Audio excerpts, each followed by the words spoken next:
Om Namo Bhagavate Vasudevaya. Om Namo Bhagavate Vasudevaya.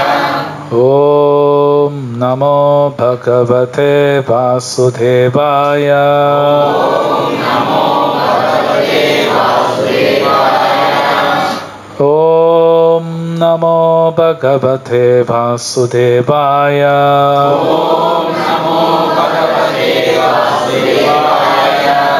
Narayanam Namaskritya Narayanam Namaskritya Naram Chaivam Narottamam Naram Chaivam Narottamam Devim Saraswatim Vyasam Devim Saraswatim Vyasam Tato Jayamudhirayet Tato Jayamudhirayet Nashtaprayeshu Abhatreshu Nashtaprayeshu Abhatreshu Nityam Bhagavata Sevaya Nityam Bhagavata Sevaya Bhagavati Uttama Shloke Bhagavati Uttama Shloke Bhakti Bhavati Naistiki Bhakti Bhavati Naistiki Chaturvanyam Maya Shrishtam Sadhurvanyam Maya Srishtam Gunakarma Vibhagasha Karma Vibhagasa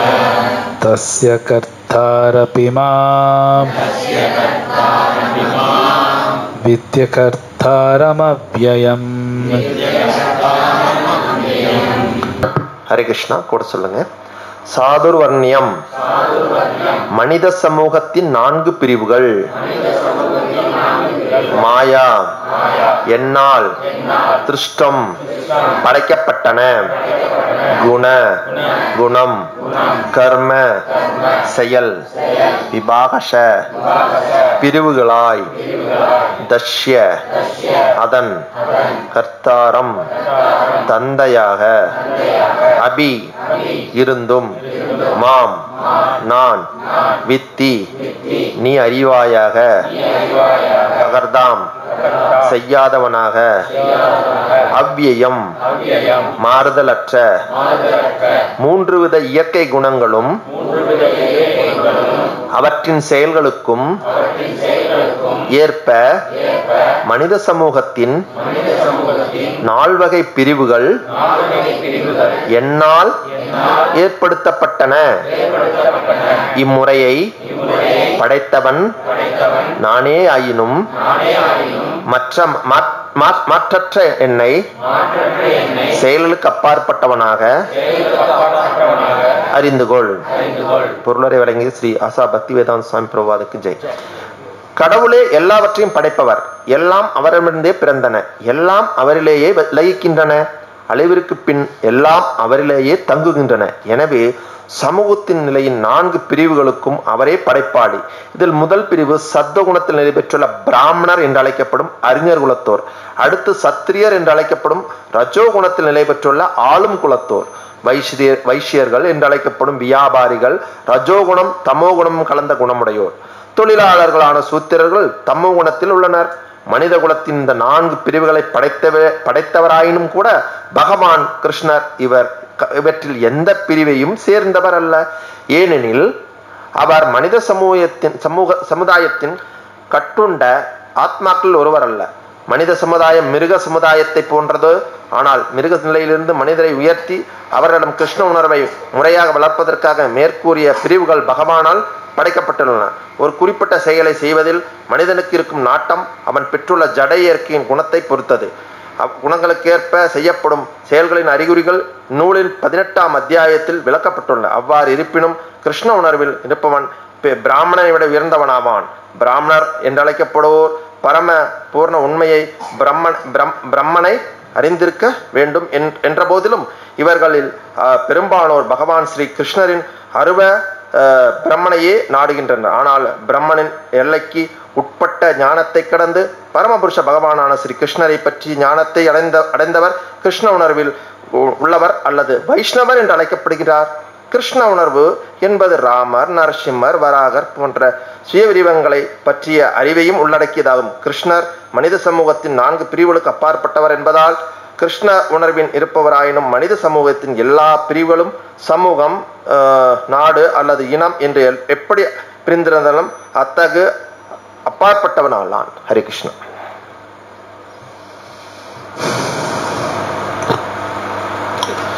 चातुर्वर्ण्य मया सृष्टं गुणकर्म विभागशः तस्य कर्तारमपि मा विद्य कर्तारमव्ययम्.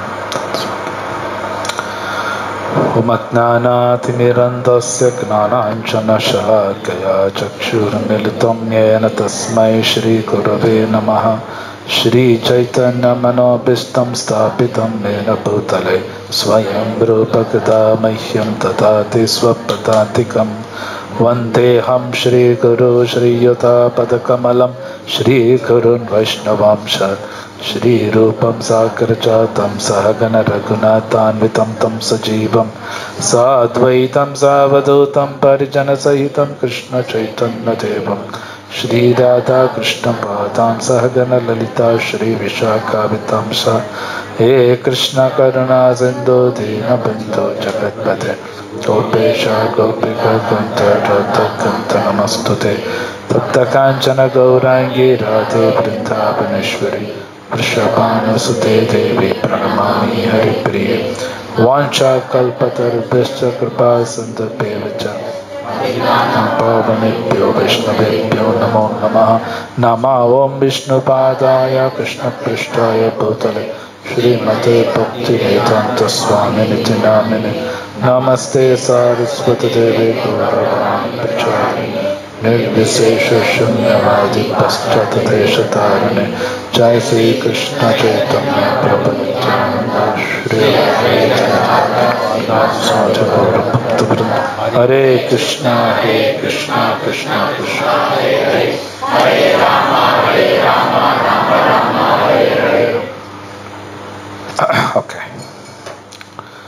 So, Srila Prabhupad இந்த ஸ்லோகா பல சொற்பொழிவில் அவர் இந்த ஸ்லோகம் பற்றி பேசுவார்.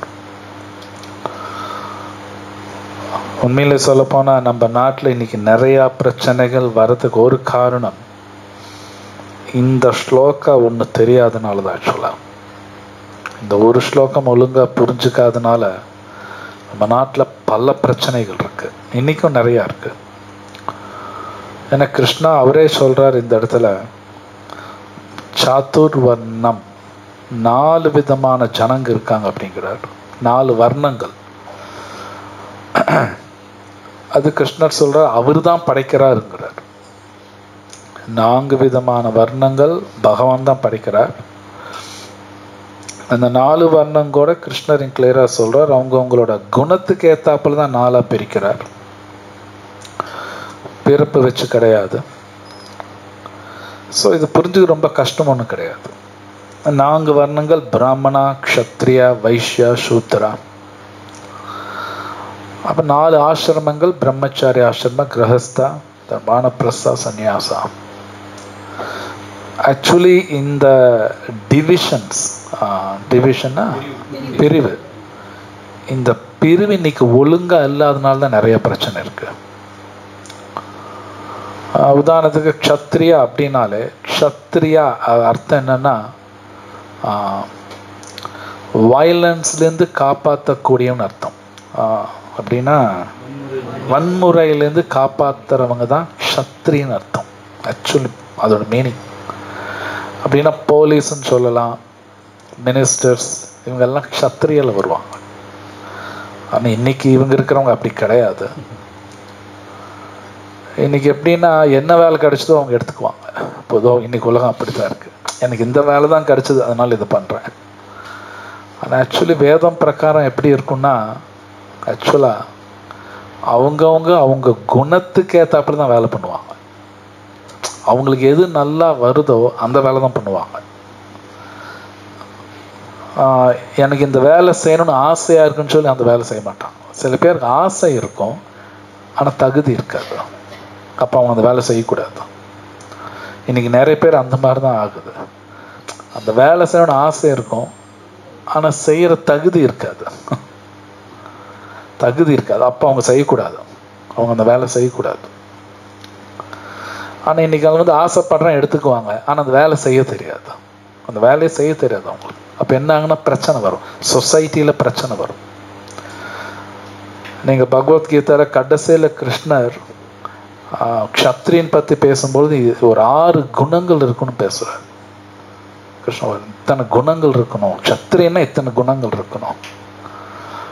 ஆனால் இன்னைக்கு அந்த மாதிரி க்ஷத்ரியனை பார்க்க முடியாது. ஒன்னொன்று, இன்னைக்கு கலியுகத்தில் வந்து நிறைய பேர் ஆசை இருந்தாலே தகுதி இருக்குன்னு நினச்சிக்கிறாங்க. அதுவும் ஒன்றும் பெரிய பிரச்சனை. ஆசை இருக்கு அதே தகுதின்னு நினச்சிக்கிறாங்க. ஆசை வந்து தகுதி கிடையாது, அப்படி கிடையாது. ஸோ இங்கே கிளியராக சொல்லியிருக்கார் கிருஷ்ணா, ஒருத்தர் குணத்தை வச்சு தான் பிராமணன், க்ஷத்ரியன், வைஷ்யன், சூத்ரன் தவிர பிறப்பால் கிடையாதுன்னு கிளியராக சொல்லிட்டார். நம்ம நாட்டோட அந்த சட்டத்திலலாம் பார்த்தா தப்பாக எழுதியிருக்காங்க, பிறப்பு வச்சு தான் எல்லாம் பண்ணுறாங்க. அதனால நம்ம நாட்டில் ஏகப்பட்ட பிரச்சனை. இப்போ அதை நான் பேச விரும்பலை, அது நமக்கு தேவையில்லை. இப்போ உண்மை என்னன்னு கிளியராக கிருஷ்ணர் சொல்லிட்டார். ஆனால் கிருஷ்ணரே சொல்றார், ஆனால் அவர் இந்த 4 வர்ணத்துக்குள்ள கிருஷ்ணர் வரமாட்டார். நிறைய பேர் சொல்லும்போது பகவான் வந்து வைஷ்ய குலத்தில் பிறந்தார் அப்படின்னு பேசுவாங்க. பகவான் எந்த வர்ணத்துக்குள்ளேயும் வரமாட்டார். அவர் எல்லாத்துக்கும் அப்பாற்பட்டவர். அவர் அது அடுத்த ஸ்லோகம்லாம் வரப்போகுது எல்லாமே. ஆனால் இந்த ஸ்லோகத்தை நம்ம புரிஞ்சிக்க வேண்டியது என்னன்னா, குணம்தான் முக்கியமே தவிர பிறப்பு என்றைக்குமே பார்க்கக்கூடாது அப்படிங்கிறது பகவத்கீதையில் மட்டும் கிடையாது, ஈவன் சாணக்கிய நீதி சாஸ்திரத்துலையும் சொல்லப்பட்டிருக்கு, மனு தர்மா நிறைய இடத்துல சொல்லப்பட்டிருக்கு. பிறப்பு வந்து கணக்கு எடுக்கக்கூடாதுங்கிறது. ஒரு நல்குணங்கள் எல்லாமே இருந்து அவங்கள எடுத்துக்கலாம், தப்பு இல்லை. உதாரணத்துக்கு நம்ம ஒரு டாக்டர்கிட்ட போகணுன்னு வைங்க, நல்ல டாக்டராக போயிடுறோம், அவங்கள்ட்ட போய் உன் ஜாதி என்ன மதம் என்ன நம்ம யாரும் கேட்கறது இல்லை, யாரும் கேட்க மாட்டாங்க. நல்ல டாக்டரா ஜஸ்ட் போகணும். எல்லா விஷயத்திலும் அது மாதிரி தான் போய் ஆகணும். ஸோ சாணக்கியர் சொல்றார், ஒரு டிச்சுக்குள்ள தங்கம் கிடக்குதுன்னா அந்த தங்கத்தை வெளியே எடுக்கலாம் அப்படிங்கிறார். ஏன்னா தங்கத்துக்கு மதிப்பு இருக்கு. அது டிச்சில் இருந்தாலும் அது தங்கம் தான். அது எடுத்து நீங்க வித்தீங்கன்னா அந்த காசு வரும். இது சாணக்கியர் சொல்றார்.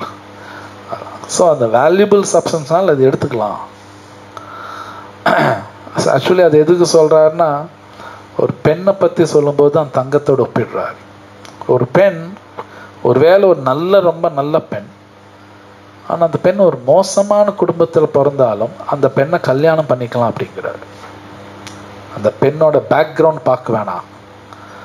ஆக்சுவலி நம்ம சாஸ்திரத்தில் பார்த்தீங்கன்னா, புராணமெல்லாம் படிச்சிங்கன்னா பேக்ரவுண்ட் பார்க்க மாட்டாங்க.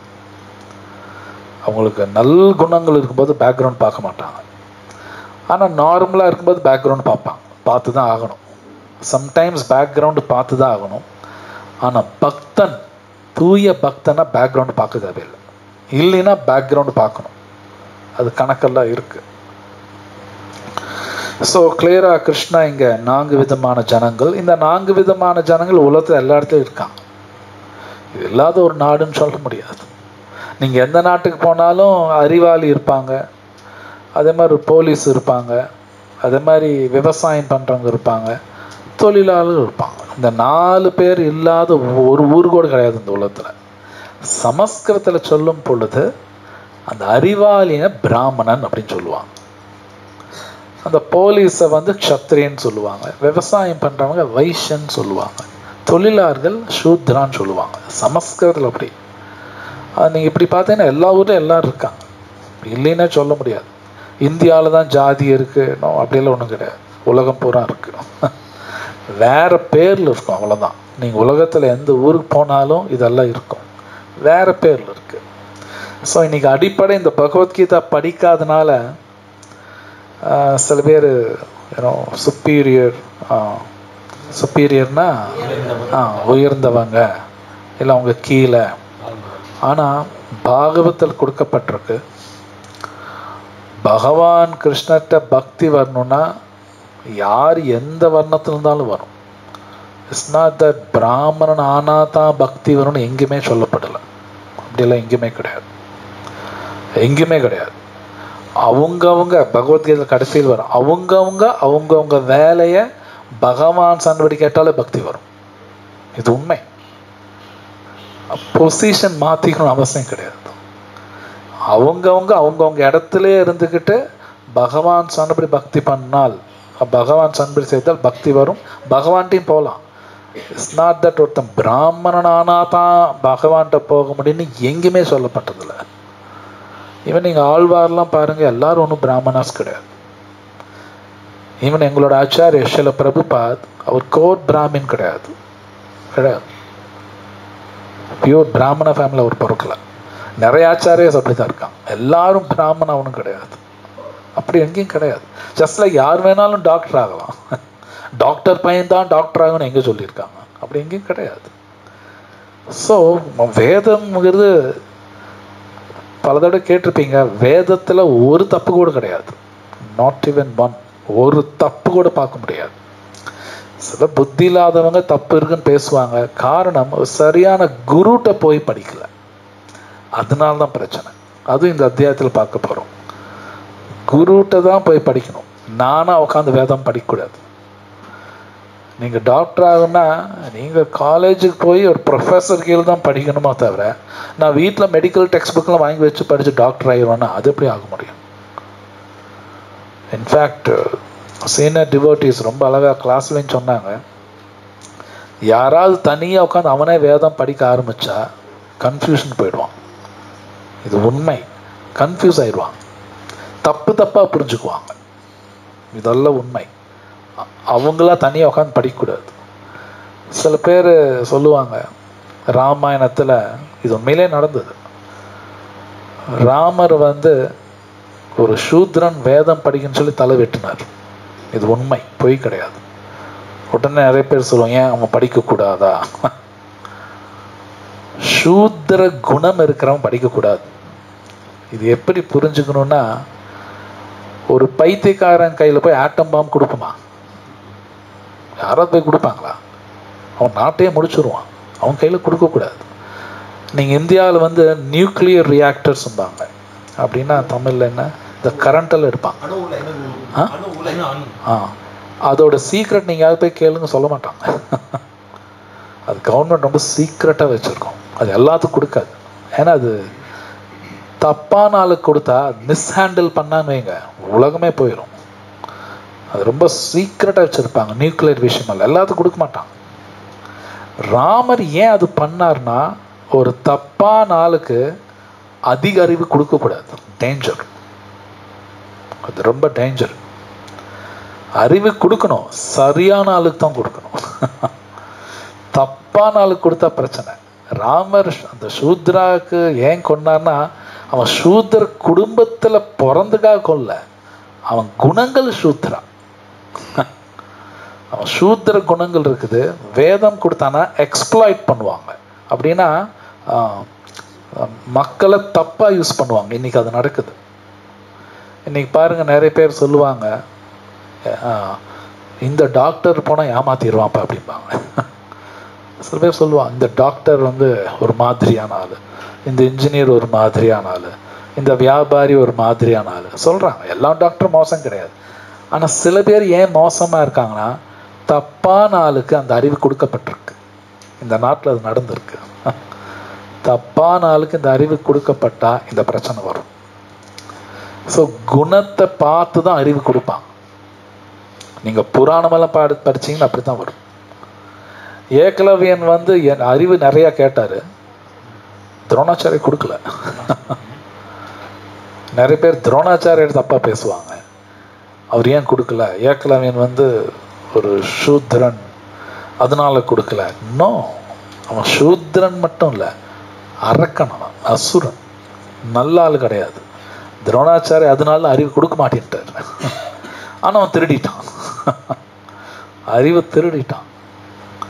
ஸோ அதனால துரோணாச்சாரியா கட்ட விரல் கேட்பார், முதல்ல கொடுத்துருப்பார். அவன் ஒரு விரல கொடுத்துருவான். ஆனால் அவன் ரொம்ப ஒரு மாதிரியான ஆள்.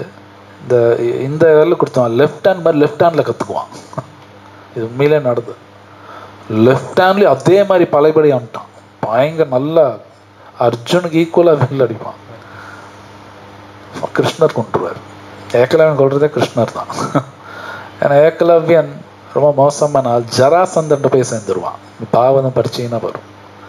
ஜராசந்தன் ஒரு மோசமான ராஜா, அவன்கிட்ட போய் சேர்ந்துருவான் ஏகலவ்யன். கிருஷ்ணர் பாப்பர் முடிச்சுடுவார். அப்போ இதை நம்ம என்ன புரிஞ்சுக்கணும்னா, ஒரு அறிவுங்கிறது சரியான நபருக்கு தான் கொடுக்கணும், தப்பான ஆள் கொடுக்கூடாது. நம்ம யாருமே நம்ம வீட்டில் ஒரு 2 வயசு குழந்தை இருக்குன்னு வைங்க, கத்தி கொடுக்க மாட்டோம் கையில். ஒரு 2 வயசு குழந்தை கையில் கத்தி கொடுக்குமா? கொடுக்க மாட்டோம். ஏன்னா ஹேண்டில் பண்ண தெரியாது.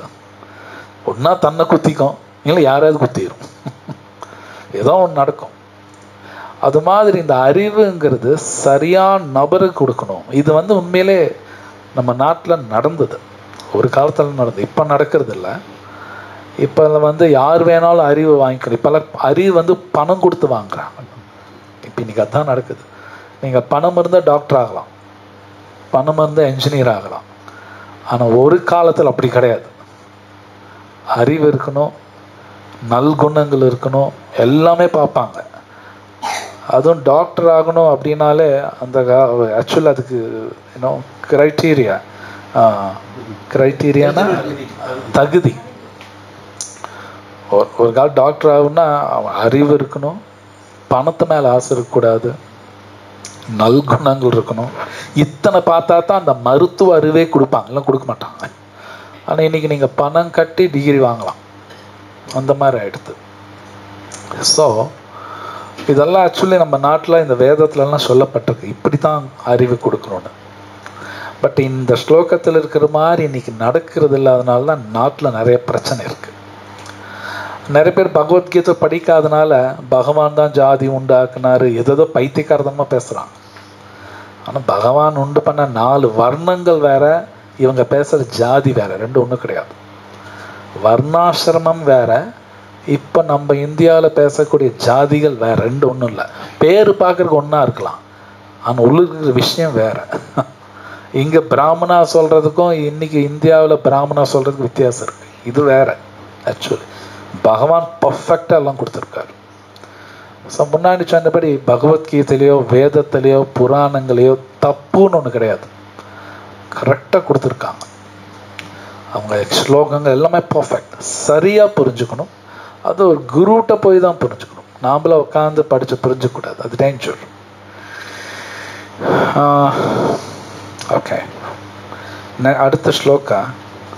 நமாம் கர்மாணி லிம்பந்தி நமே கர்ம ஃபல ஸ்ப்ருஹா இதி மாம் யோபிஜானாதி கர்மபிர்ன சபத்யதே. என்னை பாதிக்கும் செயல் எதுவும் இல்லை, செயல்களின் பலன்களை நான் விரும்புவதும் இல்லை. என்னை பற்றிய உண்மையை அறிபவனும் செயல்களின் விளைவுகளால் பாந்தப்படுவதில்லை. பொருளுரை. அரசன் தவறிழைக்க முடியாது அல்லது நாட்டின் சட்டங்களுக்கு அரசன் உட்பட்டவனல்ல என்று பௌதீக உலகின் சட்டங்கள் கூறுகின்றன. அதுபோலவே பௌதீக உலகின் படைப்பாளியாக இருந்தும் இறைவன் இவ்வுலக செயல்களால் பாதிக்கப்படுவதில்லை. அவர் படைக்கிறார், இருப்பினும் படைப்பிலிருந்து தனித்து விளங்குகிறார். ஆனால் ஜீவாத்மாக்களோ ஜட உலகை ஆளும் தமது தன்மையின் காரணத்தால் பௌதீக செயல்களின் கர்ம விளைவுகளால் கட்டுண்டு விடுகின்றனர். ஒரு நிறுவனத்தின் முதலாளி தனது தொழிலாளர்கள் செய்யும் சரியான அல்லது தவறான செயல்களுக்கு பொறுப்பாளி அல்ல, பொறுப்பு தொழிலாளர்களுடையதே. புலனுணர்ச்சிக்கான தத்தம செயல்களில் உயிர்வாளிகள் ஈடுபடுகின்றனர். அவை இறைவனால் பலவந்தப்படுத்தப்படுபவை அல்ல. புலனுணர்ச்சியின் அபிவிருத்திக்காக இவ்வுலக செயல்களில் ஈடுபட்டுள்ள ஜீவாத்மாக்கள் மரணத்திற்கு பின் சொர்க்க சுகத்தை அடைய விரும்புகின்றனர். ஆனால் தன்னில் பூர்ணமாக விளங்கும் பகவான் சொர்க்கத்தில் கிடைக்கும் பெயரளவிலான சுகத்தினால் கவரப்படுவது இல்லை. சொர்க்கத்தில் உள்ள தேவர்கள் அவரது தொண்டர்களே. தொழிலாளர்கள் விரும்பக்கூடிய கீழ்த்தரமான சுகங்களை முதலாளி விரும்புவதே இல்லை. பௌதீக செயல் விளைவுகளிலிருந்து தனித்திருக்கிறார் கடவுள். உதாரணமாக, தாவரங்களின் வளர்ச்சி மழையின்றி சாத்தியமல்ல என்ற போதிலும் உலகில் வளரும் பல்வகை தாவர இனங்களுக்கு மழை பொறுப்பல்ல. இவ்வுண்மையை வேத ஸ்மிருதி பின்வருமாறு உறுதி செய்கிறது. நிமித்த மாத்திரம் ஸ்ருஜன்யானாம் சர்வ கர்மாணி பிரதான காரணி பூதயாதோ வைஸ்ருஷ்ய சக்தய. பௌதீக படைப்பிற்கு கடவுள் பரம காரணம் மட்டுமே. அதற்கான உடனடி காரணம் பிரபஞ்ச தோற்றத்தை காண செய்யும் பௌதீக இயற்கை. தேவர்கள், மனிதர்கள், கீழ்நிலை மிருகங்கள் என உயிர்வாளிகள் பல்வேறு வகையில் படைக்கப்பட்டுள்ளனர். மேலும் அவர்கள் அனைவரும் முந்தைய பாவ புண்ணியங்களின் விளைவுகளை அனுபவிக்க வேண்டியவர்கள். அவர்களது செயலுக்கு வேண்டிய தக்க வசதிகளை இயற்கை குணங்களின் விதிகளையும் மட்டுமே கடவுள் செய்து கொடுக்கிறார். ஆனால் அவர்கள் முந்தைய அல்லது தற்போதைய செயலுக்கு அவர் ஒருபோதும் பொறுப்பல்ல. வேதாந்த சூத்திரத்தில் இது போன்ற உறுதி செய்யப்பட்டுள்ளது. சர்வஸ்ய நைக்ருண்யஸ்னா ஸ்முக்ஷோனம். கடவுள் ஒருபோதும் எந்த ஜீவாத்மா பாரபட்சம் பார்க்காதவர். தனது சொந்த செயல்களுக்கு உயிர்வாளியே பொறுப்பு. கடவுள் தனது வெளிப்புற சக்தியான பௌதீக இயற்கையின் வாயிலாக உயிர்வாளுக்கு வசதிகளை மட்டுமே செய்து கொடுக்கிறார். கர்ம பலநோக்கு செயல்களின் நீதிகளின் இந்த ரகசியங்களை தெளிவாக அறிபவர் தனது செயல்களின் விளைவுகளால் பாதிக்கப்படுவதில்லை. வேறு விதமாக கூறினால், கடவுளின் இந்த உன்னத இயற்கையை உணர்பவன் கிருஷ்ண உணர்வில் அனுபவம் வாய்ந்தவனாவான். எனவே அவன் ஒருபோதும் கர்ம நியதிகளுக்கு உட்பட்டவன் அல்ல. கடவுளின் உன்னத இயற்கையை உணராமல் அவரது செயல்களும் சாதாரண உயிர்வாளியைப் போல பலனை கருதி செய்யப்படுபவை என எண்ணுபவன் பலன்களின் விளைவுகளில் சிக்கிக்கொள்வது உறுதி. ஆனால் பரமுண்மையை அறிபவன் கிருஷ்ண உணர்வில் நிலை பெற்ற முக்தி பெற்ற ஆத்மாவாவான். ஹரே கிருஷ்ணா. இது ரொம்ப முக்கியமான ஒரு ஸ்லோகம். ஸ்ரீ ராதா ஷாம் சுந்தர் கி ஜெய், ஸ்ரீ பிரபுபாத் கி ஜெய். இந்த ஸ்லோகால கிருஷ்ணர் சொல்றார், யார் ஒருத்தர் பகவான் பத்தி சரியா புரிஞ்சுக்கிறாங்களோ அந்த ஸ்லோகத்திற்கு கர்மபி நசபத்தியதே அப்படிங்கிறார். அந்த டிரான்ஸ்லேஷன் படிக்கிறீங்களா? செகண்ட் சென்டென்ஸ், மொழிபெயர்ப்புல ரெண்டாவது சென்டென்ஸ். என்னை பாதிக்கும் செயல் எதுவும் இல்லை, செயலின் பலன்களை நான் விரும்புவதும் இல்லை. என்னை பற்றி உண்மையை அறிபவன் செயல்களின் விளைவுகளால் பந்தப்படுவதில்லை. இது ரொம்ப ஒரு நல்ல ஒரு ஆஃபர் அப்படின்னு கூட சொல்லலாம். பகவான் செய்யக்கூடிய செயல்களுக்கு கர்மான்னு ஒன்று கிடையாது. நாம் ஒரு செயல் செய்யறன்னு வைங்க, நமக்கு பிடிச்சோ பிடிக்காம ஒரு செயல் செய்யும்போது அது கர்மா இருக்கு, அப்படின்னா எதிர்விளைவு இருக்கு. ஆனா பகவான் செய்யற செயல் கர்மா கிடையாது. இது நிறைய பேருக்கு புரியாது. புரியாம தான் பகவான் பத்தியே தப்பா பேசுறாங்க, அவர் பத்தியே தப்பா பேசுறாங்க. ஆனா கிருஷ்ணரே சொல்றார், நமாம் கர்மானி லிம்பந்தி அப்படிங்கிறார்.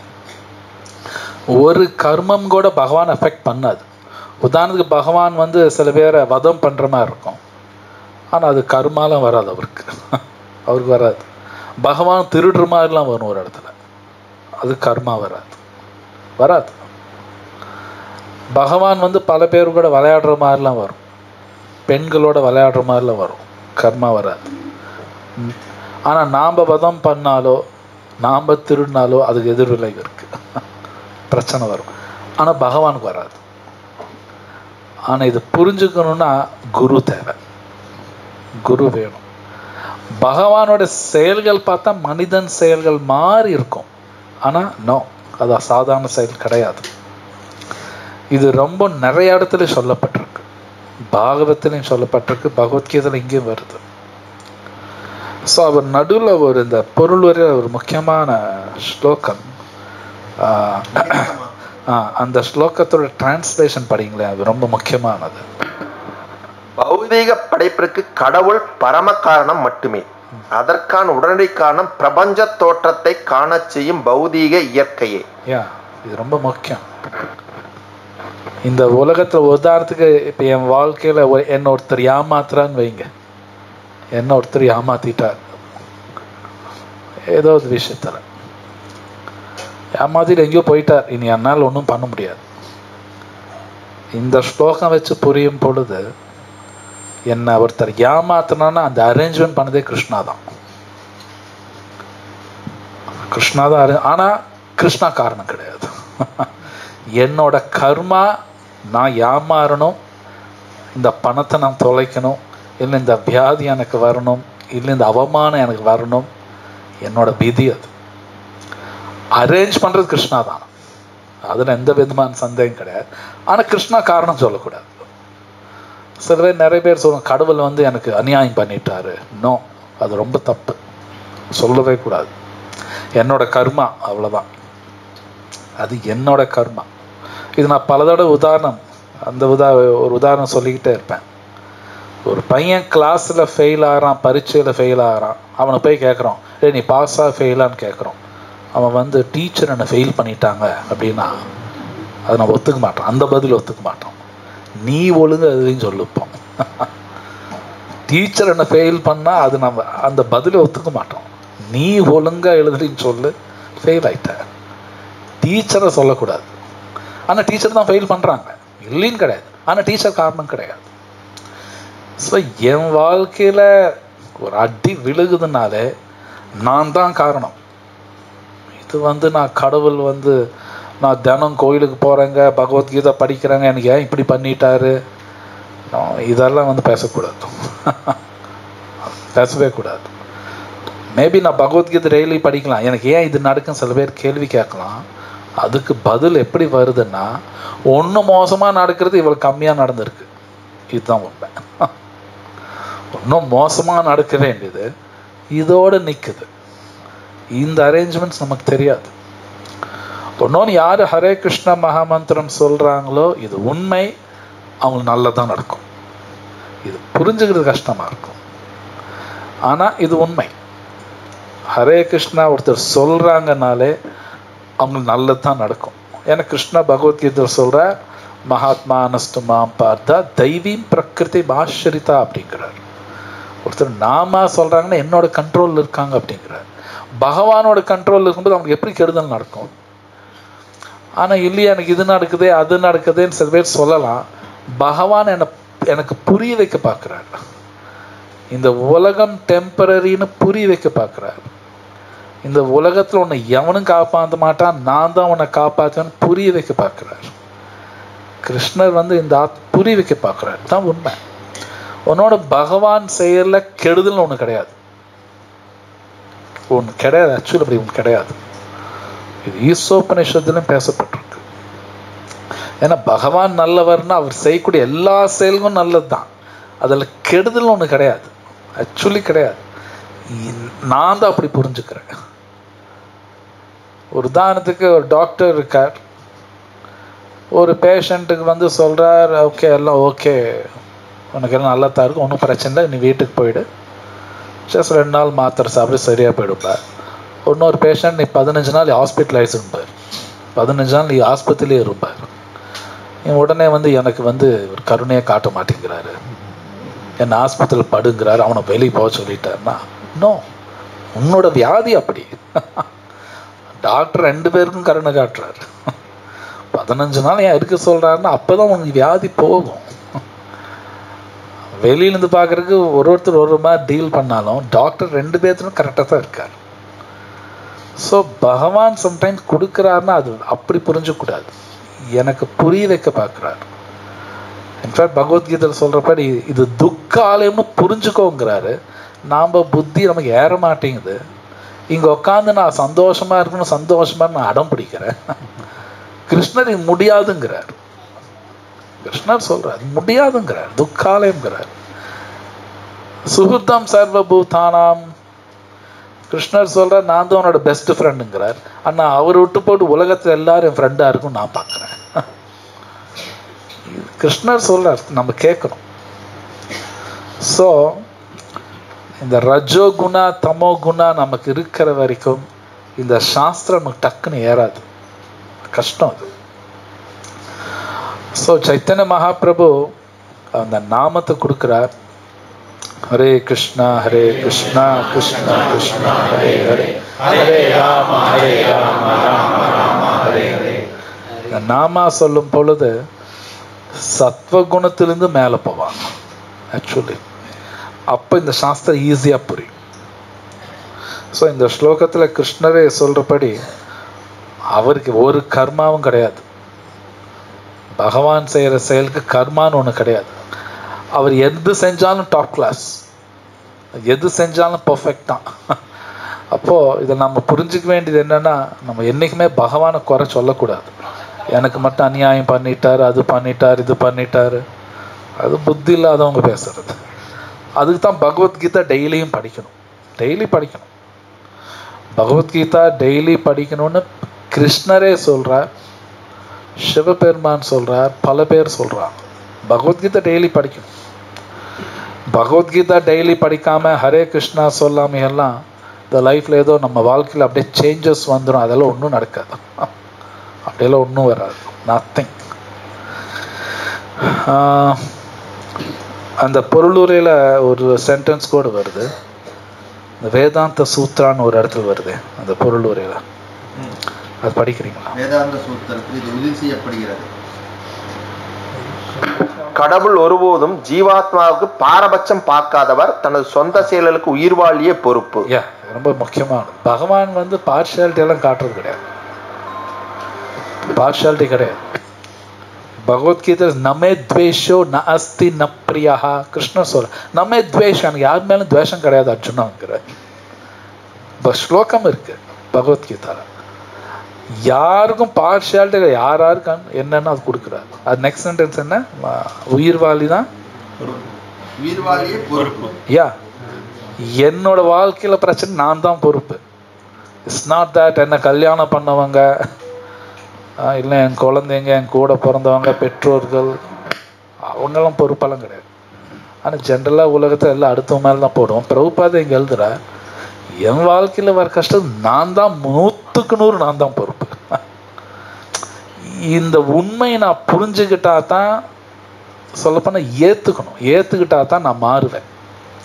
இன்னொன்று என்னன்னா, யார் ஒருத்தர் இந்த உண்மையை ஏற்றுக்கிறாங்களோ அவங்களுக்கு தான் பகவான் கருணையே கிடைக்கும், மற்றவங்களாம் கிடைக்காது. நான் தப்பு பண்ணிட்டேன், நான் உண்மையில ஏற்றுக்கிட்டேன்னு வைங்க, பகவான் அனுகிரகம் வரும். என்னால் எந்த தப்பும் பண்ணல, அப்படியே விட்டா அப்படியே நின்னுன்னு வைங்க, பகவான் கருணையெல்லாம் கிடைக்காது உங்களுக்கு. ஒத்துக்கணும். நீங்கள் பார்க்கலாம், இந்திய சட்டத்திலே பார்த்தீங்கன்னா இந்த கோர்ட்டில் இங்கிலீஷில் கில்ட்டிம்பாங்க. கில்ட்டினா நீங்கள் ஜட்ஜுக்கிட்ட வந்து நான் தப்பு பண்ணிட்டேங்க அப்படின்னு கையெடுத்து கும்பிட்டா தண்டனை குறைப்பாங்க. இந்தியாவில் இருக்குது, கான்ஸ்டிடியூஷன்லேயே இருக்குது. நான் தப்பே பண்ணல நீங்கள் வாதான்னு வைங்க, தண்டனை ஜாஸ்தி ஆகிட்டே போகும். பேப்பரில் வருவான், he didn't plead guilty அப்படிம்பாங்க. நான் தப்பு பண்ணிட்டு ஒத்துக்கிட்டாங்க, நான் கோர்ட்டில் பார்த்து இது பண்ணுவாங்க. சரி ஒத்துக்கிட்டான் விட்டுரு, ஒத்துக்கலின்னு வைங்க அதிகம் பண்ணுவாங்க. இது நம்ம நாட்டு சட்டத்தில் இருக்குது. அது நம்ம ஆன்மீகமாக பார்க்கும்போது கூட, நான் தப்பு பண்ணிட்டேன், நான் தான் காரணம் அப்படின்னு அமைதியாக பகவான் அனுகிரகம் வரும். நீங்கள் பார்க்கலாம், பரீட்சித் மகாராஜோட கதையில் அது நடக்கிறது. அவர் வந்து செத்த பாம்பு போடுறார் ஒரு பிராமணன் கழுத்தில், சாபம் வருது, அது அமைதியை ஏற்றுக்கிறார். அவர் வந்து எதுக்கலை, அவர் அமைதியை ஏற்றுக்கிறனால பகவான் அனுகிரகம். சுகதேவ் கோஸ்வாமி வந்துட்டார், அவர்கிட்ட பேச சுகதேவ் கோஸ்வாமி வந்து 7 நாள் பேசுறாரு. ஏன்னா அப்படி ஏத்துக்கிறாரு, அது எதுக்கல அவர். So it's very important. என் வாழ்க்கையில் ஒன்று நடக்குதுன்னா அமைதியா இருக்கணும். இது பிரம்மாவும் வந்து பாகவத்தில் சொல்றார். ரொம்ப ஃபேமஸ் ஸ்லோகா, தத்தே அனுகம்பம் சுசமிக்ஷமானோ வரும், பார்த்துக்கோங்க.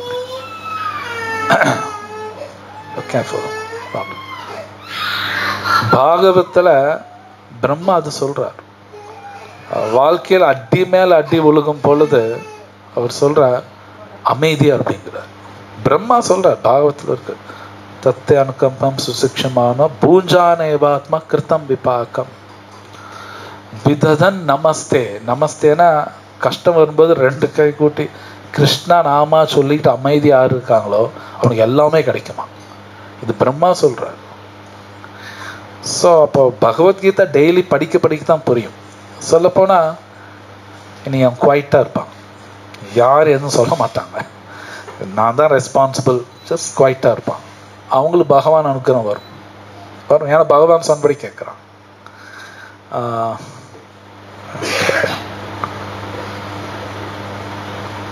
ஓகே, ஸோ நெக்ஸ்ட் ஸ்லோகா பார்க்கலாம். एवं ज्ञात्वा कृतं कर्म पूर्वैरपि मुमुक्षुभिः कुरु कर्मैव तस्मात् त्वं पूर्वं पूर्वतरं कृतं. முற்காலத்தில் விடுதலை பெற்ற ஆத்மாக்கள் எல்லாரும் என்னுடைய உன்னத இயற்கையை உணர்ந்த வண்ணம் செயல்பட்டனர். எனவே அவர்களது அடிச்சோட்டை பின்பற்றி நீயும் உனது கடமையை செய்ய வேண்டும். பொருளுரை: 2 விதமான மனிதர்கள் உள்ளனர். ஒருவரது இதயம் அசுத்தமான பௌதீக விஷயங்களால் நிரம்பியுள்ளது, மற்றவர் பௌதீகத்திலிருந்து விடுபட்டுள்ளார். கிருஷ்ண உணர்வு இவ்விரு மனிதர்களுக்கும் நன்மை அளிக்கும். களங்கமுற்றவர் கிருஷ்ண உணர்வின் வழிமுறைகளை ஏற்று பக்தி தொண்டின் ஒழுக்க நெறிகளை பின்பற்றி படிப்படியாக தூய்மை அடையலாம். ஏற்கனவே களங்கங்களிலிருந்து தூய்மை அடைந்தோர் தொடர்ந்து கிருஷ்ண உணர்வில் செயலாற்றுவதன் மூலம் மற்றவர்கள் அவர்களை பின்பற்றுவதற்கும் அதனால் பலனடைவதற்கும் உதவலாம். முட்டாள்களும் கிருஷ்ண உணர்வுக்கு புதியவர்களும் கிருஷ்ண உணர்வின் ஞானத்தை பெறாமல் செயல்களில் இருந்து ஓய்வு பெற விரும்புகின்றனர். போர்க்களத்தின் செயல்களிலிருந்து ஓய்வு பெற விரும்பிய அர்ஜுனின் விருப்பத்தை பகவான் ஏற்றுக்கொள்ளவில்லை. எவ்வாறு செயல்படுவது என்பதை மட்டுமே ஒருவன் அறிந்து கொள்ள வேண்டும். கிருஷ்ண உணர்வின் செயலிலிருந்து ஓய்வு பெற்று தனியே அமர்ந்து கிருஷ்ண உணர்வில் இருப்பது போன்ற பாவனை செய்தல் கிருஷ்ணரின் திருப்திக்கான செயலில் ஈடுபடுவதை விட முக்கியத்துவம் குன்றியதாகும். முன்பே குறிப்பிடப்பட்ட சூரிய தேவன் விவஸ்வானை போன்ற பகவானின் முந்தைய சீடர்களின் அடிச்சுவட்டை பின்பற்றி கிருஷ்ண உணர்வில் செயலாற்றுமாறு அர்ஜுனன் இங்கு அறிவுறுத்தப்படுகின்றான். முழுமுதற் கடவுள் தனது முந்தைய செயல்கள் மட்டுமின்றி இதற்கு முன் கிருஷ்ண உணர்வில் செயலாற்றிய அனைவரை பற்றியும் அனைத்தையும் அறிவார். எனவே பல கோடி வருடங்களுக்கு முன் தன்னிடமிருந்து கலையை கற்ற சூரிய தேவனை பின்பற்றுமாறு பரிந்துரைக்கின்றார். பகவான் கிருஷ்ணனால் நியமிக்கப்பட்ட கடமைகளை நிறைவேற்றுவதில் ஈடுபட்ட இத்தகு சீடர்கள் முக்தி பெற்றவர்களாக இங்கு குறிப்பிடப்படுகின்றனர். ஸோ இந்த ஸ்லோகத்தில் ஒரு சொல்றார், பூர்வைரபி முமுக்ஷுபிஹி, லாஸ்ட் லைன் பூர்வைஹி பூர்வதரம் கிருத்தம். கிருஷ்ணர் இங்க சொல்றார், பல பேர் இது கடைப்பிடிச்சிருக்காங்கன்னு அவரே சொல்றார். உதாரணத்துக்கு சூரியனை சொல்றார். இன்னொரு இடத்துல ஜனகன் கூட சொல்லியிருக்கார், ஜனகா தயா, சீதா தேவியோட அவங்க அப்பா ஜனகன். சூரியனாட்டும் ஜனகராட்டும் இவங்கெல்லாம் சாஸ்திரம் படிச்சு அப்படியே நடந்திருக்காங்க எல்லாரும். ஸோ கிருஷ்ணர் இங்க சொல்ற, பல பேர் இது கடைப்பிடிச்சிருக்காங்க, நீ அது மாதிரி தான் பண்ணணும். ஸோ இதை நாம தெரிஞ்சுக்க வேண்டியது என்னன்னா, நம்ம எல்லாருக்குமே நிறைய ரெஸ்பான்சிபிலிட்டி ஜாஸ்தி இருக்கும். அப்படின்னா பொறுப்பு. இது உண்மை, நமக்கு தெரியாது. நம்ம நிறைய பொறுப்புலேருந்து நம்ம விலகணும். ஆக்சுவலாக நம்ம எல்லாரும் இது பகவத்கீதை படித்தா தான் புரியும். நாம் என்ன நினைக்கிறோம்னா, இல்லை என் கடமையில் நான் பர்ஃபெக்டாக தான் பண்ணிகிட்டு இருக்கேன், அப்படி தான் நம்ம எல்லாரும் பேசுவோம். பகவத்கீதை படித்தா தெரியும், நிறையா கடமைகள் நம்ம பண்ணுறது கிடையாது. நான் செய்யணும், ஆனால் செய்யாமல் இருப்பேன். அதுக்கு அடியெல்லாம் விழுந்துட்டுருக்கோம், அதுக்கு அடி விழுகும். ஆனால் இது நம்ம எக்ஸ்கியூஸ் எல்லாம் கேட்க முடியாது, மன்னிப்பெல்லாம் கேட்க முடியாது. எனக்கு யாருமே சொல்லி தரலைங்க, நோ, தெரிஞ்சுக்க வேண்டியது என் கடமை, அவ்வளோதான். இது மன்னிப்பெல்லாம் கேட்க முடியாது, நான் தெரிஞ்சுக்கணும், அவ்வளோதான். இப்போ நீங்கள் இன்னொரு நாட்டுக்கு போனீங்க வைங்க, அந்த நாட்டில் இருக்க ரூல்ஸ் பிரகாரம் தான் நீங்கள் நடந்துக்கணும். இல்லைன்னா நான் புதுசாக எனக்கெல்லாம் இதெல்லாம் தெரியாதுன்னு நம்ம சும்மா இருக்க மாட்டான். அந்த நாட்டுக்கு போனால் அந்த நாட்டு ரூல்ஸ் நம்ம தெரிஞ்சுக்கணும், அது பிரகாரம் தான் நடந்துக்கணும். ஸோ மனித உடல் கிடைச்சாலே தெரிஞ்சுக்க வேண்டியது என்னோட தர்மம், அவ்வளோதான். நான் தெரிஞ்சுக்கணும். ஸோ அதுக்கு தான் நமக்கு இந்த புராணங்கள் இதிகாசங்கள்ல ரொம்ப முக்கியம். அது படிக்கத்தான் என்னோட ரெஸ்பான்சிபிலிட்டி, பொறுப்பு, நான் என்னென்னலாம் செய்யணும். ஒரு உதாரணத்துக்கு, ஒரு ஆத்மா ஆணுடல்லையோ பெண்ணுடல்ல இருக்கும் பொழுது அவங்க என்னென்னலாம் செய்யணும்னு சாஸ்திரத்தில் இருக்கு. ஆனால் இன்னைக்கு யாரும் இத்திஹாசங்கள் புராணங்கள் படிக்காதனால அவங்களோட கடமையை அவங்களுக்கு தெரிய மாட்டேங்குது. சும்மா ஏதோ செய்வாங்க. ஒரு ஆத்மாவுக்கு பெண் உடல் கிடைச்சா அவங்க என்னென்னலாம் செய்யணும்னு ஒரு லிஸ்ட் இருக்கு. ஆண் உடல் கிடைச்சா என்னென்ன செய்யணும் ஒரு லிஸ்ட் எல்லாம் இருக்கு. கல்யாணம் ஆச்சுன்னா என்ன பண்ணணும், தாத்தா பாட்டி ஆகிட்டு அவங்க என்ன பண்ணணும், அதெல்லாம் இருக்கு. உண்மையில அதெல்லாம் இருக்கு, லிஸ்ட் இருக்கு. அந்த லிஸ்ட் இப்போ யாரும் படிக்கிறதில்ல, அதெல்லாம் யாரும் படிக்கிறதில்ல. மேபி டிவியெல்லாம் பார்த்துட்டு எதோ படிப்பாங்க, பேப்பர்லாம் படிப்பாங்க. இதில் சொன்னது யாரும் படிக்கிறதில்ல, கடமையும் செய்கிறதில்ல. அப்புறம் அடி விழுகும், கொட்டு மேல் கொட்டு விழுந்துக்கிட்டே தான் இருக்கும், அது விழுகும். ஸோ நம்ம ஆச்சாரியசனம் கொடுத்துருக்காங்க, பகவத்கீதை படிக்கணும். இது படிக்கலைன்னா முன்னாடி சொன்னோட என்னோட கடமை எனக்கு தெரியாது. அவங்க கடமை ஒழுங்கா செய்தால் பாகவதத்தில் இருக்கு, கிளியரா கொடுத்துருக்காங்க, ரொம்ப சந்தோஷமா இருப்பாங்களாம். உண்மையில அவங்க கடமையை செஞ்சா சந்தோஷமா இருப்பாங்களாம். அப்ப நான் சந்தோஷமா இல்லைன்னா என் கடமையை நான் செய்யலின்னு அர்த்தம். சிம்பிள், அவ்வளவுதான். இது லாஜிக். ஏன்னா பாகவத்தில் சூத கோஸ்வாமி அவர் சொல்றார், சபை பம்ச பரோ தர்மோ யதோ பக்தி ரதோக்ஷஜே அஹைத்துகி அப்ரதிஹாத்தா யயாத்மா சுப்ரசீததி. சுப்ரசீதத்தின்னா சாட்டிஸ்ஃபைடா இருப்பாங்களாம். ரொம்ப சந்தோஷமா, சாட்டிஸ்ஃபேக்ஷன்னா திருப்தியா இருப்பாங்க. சூத கோஸ்வாமி சொல்றாருன்னு அது உண்மை, திருப்தியா இருப்பாங்க. ஆனா நான் திருப்தியா இல்லை அப்படின்னா, பரோ தர்மோ அதோக்ஷஜே, இந்த பக்தி ஒழுங்கா பண்ணல அப்படின்னா, பகவான் சொன்னபடி நான் எதுவும் கேட்கல, அதனாலதான் அவங்களுக்கு பிரச்சனை வருது. ஸோ இது கஷ்டம் ஒன்றும் கிடையாது, படிக்கலாம், படிச்சு அது பிரகாரம் நடந்துக்கலாம், ஒன்றும் கஷ்டமெல்லாம் ஒன்றும் கிடையாது. சொல்லப்போனால் பகவான் வந்து சுப்ரீம் டாக்டர் அப்படின்னு கூட சொல்லுவாங்க. அப்படின்னா தமிழ்ல சுப்ரீம் டாக்டர் அப்படின்னா தலைமை மருத்துவர், தலைமை மருத்துவர், தலைமை உயர்ந்த நம்பர் 1 டாக்டர். இந்த உலகத்தில் எத்தனையோ டாக்டர் இருப்பாங்க, அவங்க உடலை தான் சரி பண்ணுவாங்க. பகவான் ஆத்மா பார்ப்பார், எல்லாமே சரி பண்ணிடுவார். அவர் என்ன சொல்றாரோ கேட்டே ஆகணும். அவர் என்ன சொல்றது தான் பகவத்கீதா. ஸோ இந்த ஸ்லோகத்திலையும் சொல்றார், அந்த டிரான்ஸ்லேஷன் படிக்கிறீங்களா? அது என்ன டிரான்ஸ்லேஷன், மொழிபெயர்ப்பு, இந்த 15வது.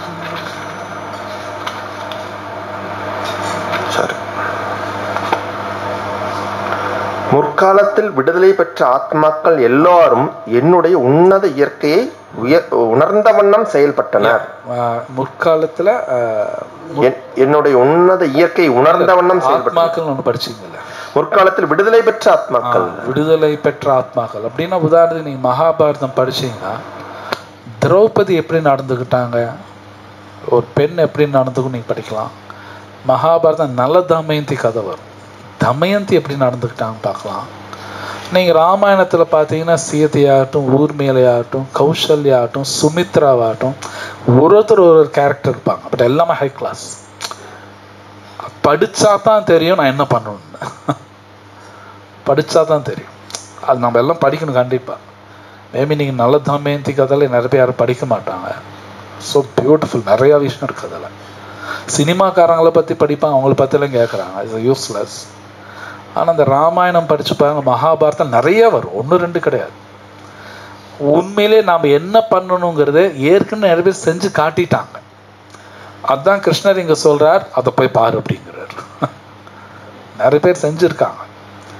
பாண்டவாஸ் கஷ்டம் வரும்போது அவங்க எப்படி நடந்துக்கிட்டாங்கன்னு இருக்குது, விதுரர் எப்படி நடந்துக்கிட்டான் இருக்கு, சிவபெருமான் என்ன நடந்துக்கிட்டான் இருக்கு, பார்வதி என்ன பண்ணாங்க, பார்வதி கஷ்டமெல்லாம் வருது, அவங்க எப்படி நடந்துக்கிட்டாங்க. இது நம்ம பாகவதமெல்லாம் படிக்கும் பொழுது தான் கிட்டத்தட்ட நமக்கும் அது மாதிரி சின்ன சின்னதான் வரும்.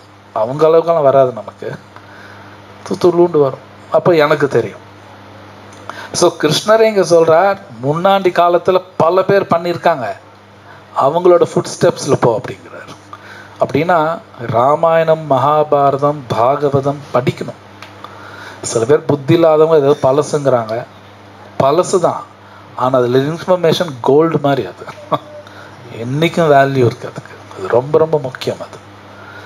ஆனால் நம்ம நாட்டில் பல பாலிட்டிக்ஸ் இருக்குது, டெக்ஸ்ட் புக்கில் அதெல்லாம் இருக்காது, ஏதோ படிப்பாங்க.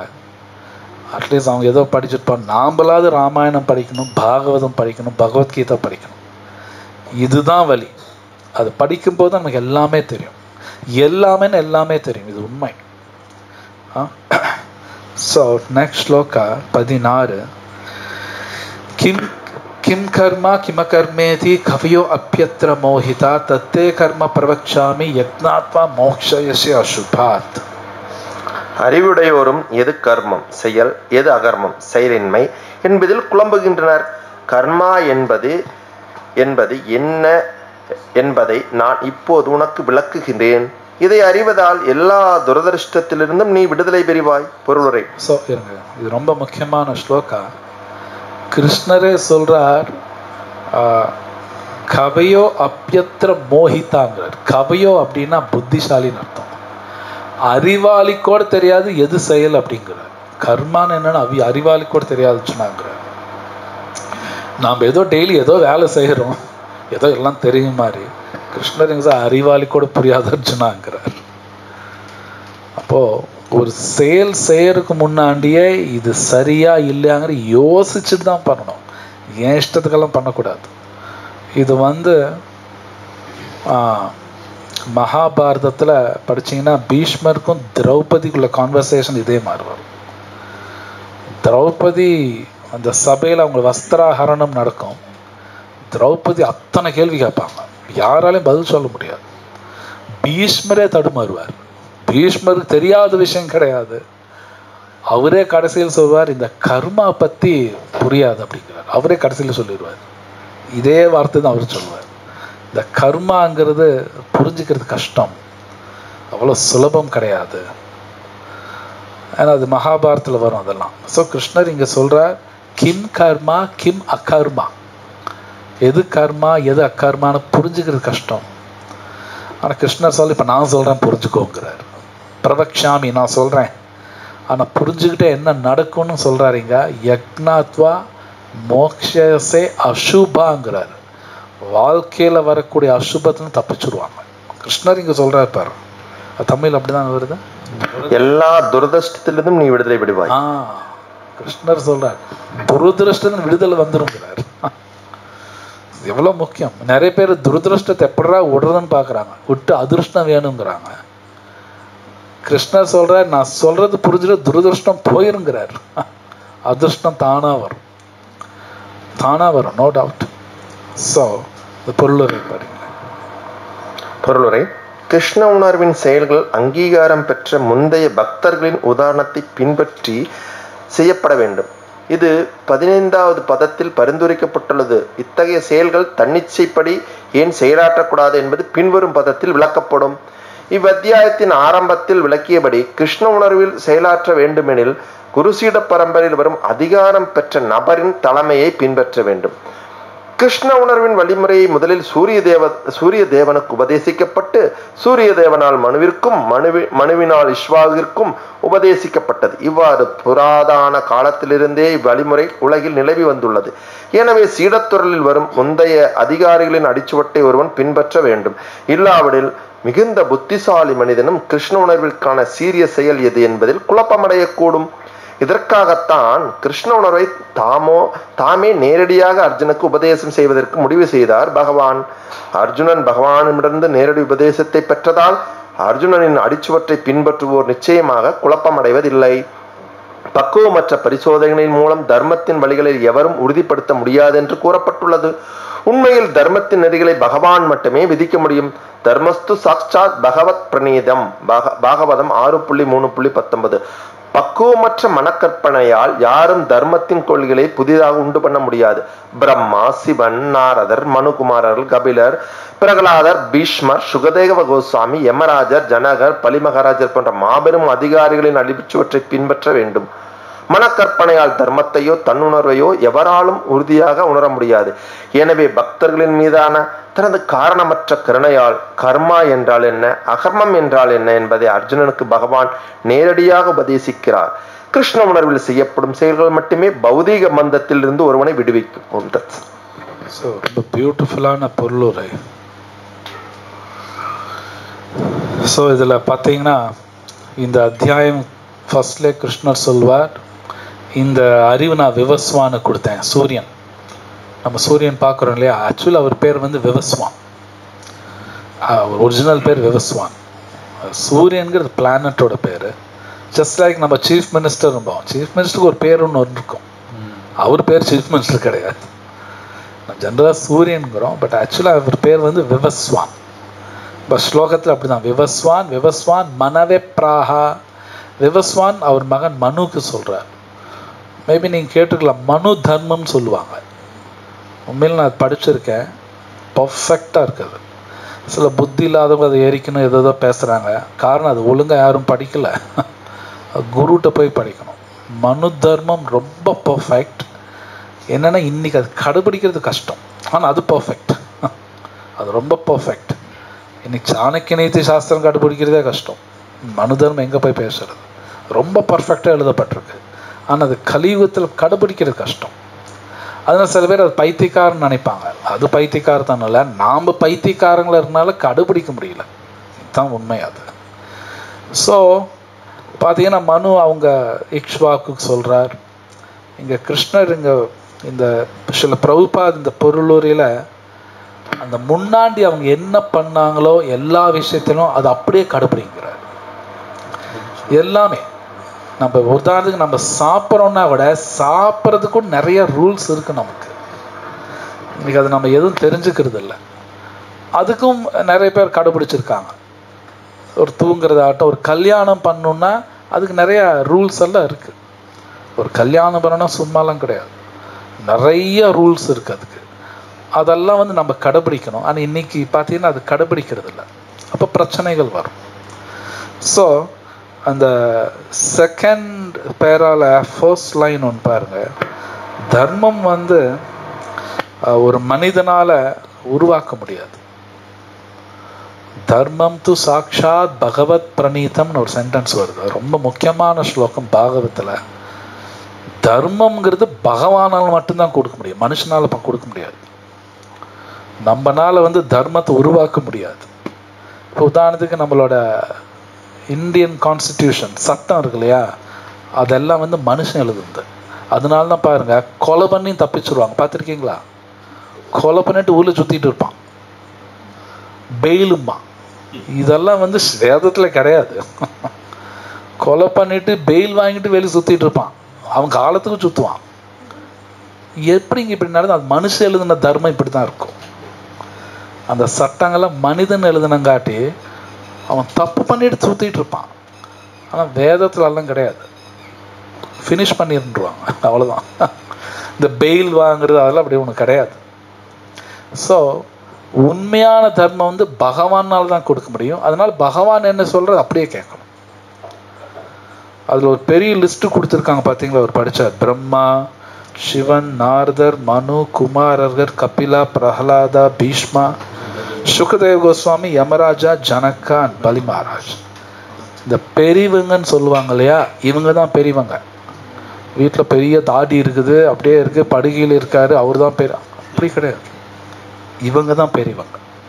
இந்த 12 பேர் இருக்காங்க. இவங்க எல்லாரும் பாகவத்தில் இவங்க கதையெல்லாம் வரும். இவங்க என்ன சொல்கிறாங்க, இவங்க எப்படி எல்லா விஷயங்கள் பண்ணாங்க, அதை நம்ம படிக்கணும். இவங்க சொல்கிறபடி தான் கேட்கணும். பெரியவங்கன்னா இவங்க தான் பெரியவங்க, அத்தாரிட்டிஸ் இவங்கெல்லாம். ஸோ அதனால தான் பாருங்க மகாபாரத்தில் யுதிஷ்டிர ராஜா அவருக்கு முன்னாடி பீஷ்மர்கிட்ட தான் போய் கற்றுக்கிட்டார். இப்போ அவர் பேரும் இருக்கும் இல்லை, பீஷ்மா இருக்கு பாருங்க. அதெல்லாம் பீஷ்மர்கிட்ட போய் எல்லாம் கற்றுக்கிறாரு. பிரச்சேதாஸ் அப்படின்னு ஒருத்தர் சில பேர் இருக்காங்க, அவங்கெல்லாம் சிவபெருமான் போய் கற்றுக்குவாங்க. இன்னும் சில பேர் குமாரில் போய் கற்றுக்குவாங்க. குமாரில் பேர்லாம் வருது. ஒருத்தர் எல்லா அத்தாரிட்டி தான் கற்றுக்குவாங்க. சும்மா அவங்க நாரதர் பாருங்க பிரம்மாட்ட கற்றுக்குவார். வியாசர் நாரதர்கிட்ட போய் கற்றுக்கிறார். நாரதர் அத்தாரிட்டி, அப்போ அவங்க பேரெல்லாம் வருது. ஸோ பரீட்சித் மகாராஜ் வந்து சுகதேவ் கோஸ்வாமியோட கற்றுக்கிறார். அப்போ பெரியவங்க சொன்னால் கேட்கணுங்கிறது கரெக்ட் தான். பட் ஹூஸ் தட் பெரியவங்க? அது கொஷன் மார்க். இவங்க தான் பெரியவங்க. இது பாகவத்தில் கொடுக்க இவங்க எல்லாம் அத்தாரிட்டி. இவங்க சொல்கிறபடி கேளுங்க. ஸோ இப்போ நம்ம படித்தோம்ல இந்த 12 பேர், இவங்க 12 பேருக்கும் கஷ்டம் வந்திருக்கு வாழ்க்கையில். இவங்கெல்லாம் ஜாலியாக வாழ்ந்துட்டாங்களான்னு நினைக்க வேணாம். இவங்க எல்லாருக்கும் பிரச்சனை வந்திருக்கு லைஃப்பில், சும்மாலாம் கிடையாது. ஆனால் அவங்க அது எப்படி மீண்டு வந்தாங்க அப்படிங்கிறது பாகவதம் படிக்கணும். அதனால தான் பகவத்கீதா பாகவதம் வெரி இம்பார்ட்டண்ட். சும்மா அது வெறும் கதைன்னு நினைக்க வேணாம், உண்மையிலே நடந்தது. அது நமக்காக வியாசர் ரெக்கார்ட் பண்ணி கொடுத்துட்டார். சொல்லப்போனால் இன்னைக்கு நிறைய பேர் பாட்டி வைத்தியம் சொல்லுவாங்க, கேட்டிருப்பீங்க இல்லையா? பாட்டி வைத்தியம். அவங்க சம் எக்ஸ்பீரியன்ஸ் இருக்குது, அவங்க ஏதாவது ஃபேஸ் பண்ணியிருக்காங்க, அது நமக்கு கொடுக்குறாங்க. இந்த மாதிரி பண்ண சம்டைம் டாக்டர்கிட்ட போனால் கேட்காது, அந்த அம்மா ஏதோ சொல்லும், கேட்டால் அது நடந்துடும், கரெக்டாக எல்லாம் நடக்கும். சம் எக்ஸ்பீரியன்ஸ் அது மாதிரி. ஸோ இந்த 12 பேர் சொல்கிறது மோஸ்ட் இம்பார்ட்டண்ட். இவங்களுக்கு பல பிரச்சனைகள், குமாரல் அவங்களுக்கு பிரச்சனை வந்துருக்கு, எல்லாருக்கும். பீஷ்மருக்கு அத்தனை பிரச்சனை வந்திருக்கு. ஆனால் எல்லாமே மீண்டு வந்துட்டாங்க. காரணம் இந்த பகவான் கிருஷ்ணர் மேலே பக்தி. ஒன்று, இந்த கிருஷ்ணர் மறக்கலை யாருமே. நீங்கள் யாருமே கிருஷ்ணர் மறக்கலை. என்ன பிரச்சனை வந்தாலும் கிருஷ்ணர் என்ன சொல்கிறார் அப்படியே தான் போவாங்க. அந்த தர்மத்திலேருந்து கொஞ்சம் கூட டீவியேட் ஆக மாட்டாங்க, விலக மாட்டாங்க. பகவான் என்ன சொல்றார் அப்படியே போவான், கொஞ்சம் கூட டீவியேஷனோ. அதனால கிருஷ்ணர் விடல அவங்கள. ஸோ இப்போ நாமளும் ஹரே கிருஷ்ண மகாமந்திர டெய்லி சொல்லணும், பகவத்கீதா படிக்கணும், பாகவதம் படிக்கணும், பக்தரோட சங்கத்தில் இருக்கணும். பிரச்சனைகள் வந்துட்டு தான் இருக்கும், அதெல்லாம் வராமல் இருக்காது. ஆனால் தப்பிச்சுக்கிட்டே இருப்போம், வரும், தப்பிச்சுருவோம். பகவான் ஏதாவது ஒன்று பண்ணுவார், அது எப்படி பண்ணுவார்னு நமக்கு தெரியாது, ஆனால் பண்ணுவார். ஓகே, ஸோ இங்கே நான் ஸ்டாப் பண்ணுறேன். கேள்வி இந்த கேளுங்க. ஓம் தாத் சாத். ஹரே கிருஷ்ணா. ஹரே கிருஷ்ணா. இந்த 15வது ஸ்லோகத்துல விளக்க முற்காலத்தில் விடுதலை பெற்ற ஆத்மாக்கள் எல்லாரும் என்னுடைய உன்னத இயற்கை உணர்ந்தவனும் செயல்பட்டாங்க. விடுதலை பெற்ற ஆத்மாக்கள் என்ன? லிபரேட்டடா, அவங்க லிபரேட்டட் சோல், முக்தி பெற்றுவாங்க. பிரம்மபூத பிரசன்னாத்மா அந்த மாதிரி நிலை. Of course, yes. உடலால் ஆத்மா அப்படின்னு அவங்கள உணர்ந்தவங்க, அவங்கெல்லாம் இதை செஞ்சு கடைபிடிச்சு வந்தவங்க, அப்படி இருக்காங்க. நித்திய சித்தர்னு இருப்பாங்க. அவங்க நித்திய சித்தர்கள். நமக்காக காட்டினாங்க. குந்திமாரன் நிறைய கஷ்டம் வந்தது, பட் பர்ஃபெக்டா ஃபாலோ பண்ணியிருக்காங்க.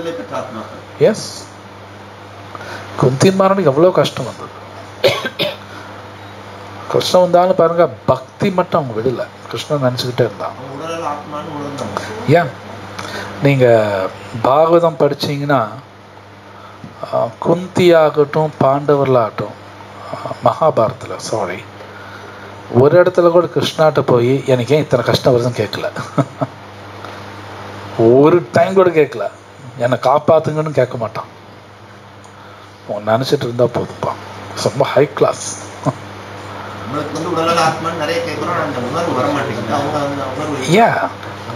அவங்க நமக்காக செஞ்சு காட்டுறாங்க எல்லாரும்.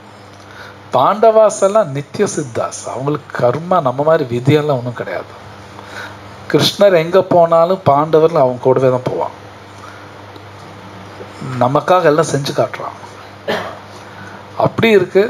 நம்ம மாதிரி சாதனா பண்ணி கூட சில பேர் சித்தா ஆயிடுவாங்க, ஹை கிளாஸும் போவாங்க, அந்த மாதிரியும் வருவாங்க. சாதன சித்தா அந்த மாதிரி நிறைய இருக்கு. நீங்க பக்தி ரசம் சிந்து படிச்சேன், இதெல்லாம் வரும். சாதன சித்தா, நித்திய சித்தா, அதில் வர எல்லாமே வரும். அது நம்ம பிரபுபாத், அஃப்கோர்ஸ் ஆச்சாரியாஸ், அவங்கெல்லாம் மேபி நித்திய சித்தாவும் இருக்கலாம். அதை நாம் உட்காந்து டிஸ்கஸ் பண்ண முடியாது. ஏன் கண்டிப்பா. ஸோ கிருஷ்ணரே சொல்றார், அவங்கள ஃபாலோ பண்ணுங்க அப்படின்னா, அப்போ நம்ம புராணங்கள் கண்டிப்பா படிச்சே ஆகணும். இத்தியாசங்கள் படிக்கணும். இவங்களை பத்தி எப்படி தெரியும்? இத்தியாசங்கள் வேணும். Ramayana Mahabharatam very important. Just like தட்ல விட முடியாது, நமக்கு அது வேணும். ஸோ வேற ஏதாவது இருக்கா? நாயன்மார்கள், ஆழ்வார்கள் எல்லாம் தாழ்த்தப்பட்டவர்கள் அப்படிங்கிறவங்களும் அந்த நிலைக்கு ஒத்துந்திருக்காங்க. இப்போ அதாவது ஜாதி இல்லாம அவங்களுடைய அந்த திறமையினால அவங்க வந்திருக்காங்க. அதுக்கு அங்கீகாரம் கொடுத்தது யாரு, எப்படி? மேபி அந்த டைம்ல இருப்பாங்க, அவங்க தான் ரெக்கார்ட் பண்ணி வச்சிருக்காங்க, அங்கீகாரம் கொடுத்துருப்பாங்க. ஏன் கிங்ஸா இருக்கலாம். நமக்கு இந்த யுகத்துல அந்த மாதிரிலாம் இப்ப கலியுகத்துல நீங்க இவர் பிராமணன், இவர் சத்திரியன்னு டிஃபைனே பண்ண முடியல. நீங்க டிஃபைனே பண்ண முடியாது. சில பேர்கிட்ட பிராமண குணம் இருக்கும், சத்திரிய குணம் இருக்கும், எல்லா குணங்களும் ஒரே மனுஷன்ல பாக்குறோம். அந்த மாதிரி இருக்கு. ஆக்சுவலி ஸ்பீக்கிங், பியூர் பிராமணா நம்ம கலியுகத்தில் பார்க்க முடியல. டிஃபிகல்ட். எல்லாம் மிக்ஸா இருக்குது. இப்போ எல்லாமே மிக்ஸ் தான். அது மனுஷன் கொண்டு வந்தது. மனுஷன் சொல்ற ஜாதி, பகவான் சொல்றது வேற. வர்ணாசிரமம் வேற, இவங்க சொல்ற ஜாதி வேற. அது பிரச்சனை. ஸோ மாதாஜி கேட்டபடி இப்போ நம்ம டிஃபைன் பண்றதே கஷ்டம். இவங்க பியூர் பிராமணான்னு நீங்க டிஃபைன் பண்ண முடியாது, ரொம்ப டிஃபிகல்ட். அதனால்தான் ஒரே வழி, நாமா சொல்லிக்கிட்டு போயிருக்கும் பொழுது பிராமணாவுக்கும் மேலே போயிடுவாங்க. வைஷ்ணவான பிராமணாவுக்கும் மேலே பிரபுபாத் எழுதியிருக்க, மேலே போயிடுவாங்க. அதுதான் பண்ணியாகும். இப்போ உட்காந்துட்டு பிராமணா க்ஷத்ரியாலாம் பார்க்க முடியாது, கலியுகத்தில் பார்க்க முடியாது. டிஃபிகல்ட். நான் பர்சனல் அந்த மாதிரி பார்த்துருக்கேன். பிராமணான்னு சொல்லுவாங்க. நான் பார்த்தேன், அவங்க பூனல் எடுத்து போட்டு எல்லா வேலையும் பண்ணுவாங்க. முடிச்சு மாதிரி பூனல் போட்டுக்கிறேன். நான் பார்த்துருக்கேன், பர்சனலாக நான் பார்த்துருக்கேன். டிஃபிகல்ட். இப்போல்லாம் அது டிஃபைன் பண்ண முடியாது. ஒரு ஸ்லோகம் இருக்கு நம்மகிட்ட, ஸ்லோகாஸ் அப்படின்னு ஒரு புக் இருக்கு. அதில் ஒரு ஸ்லோகம் இருக்கு, ஜன்மத்தே ஜாயத்தே சூத்ரான்னு வரும். அப்படின்னா பிறப்பால் எல்லாம் சூத்ரா தான் அப்படின்னு கொடுக்கப்பட்டிருக்கு. அப்படி அதுதான் மீனிங். எல்லாமே சூத்ரா தான். அவங்களோட அதுக்கப்புறம் குணங்களுக்கு ஏத்தாப்புல மாறுவான்.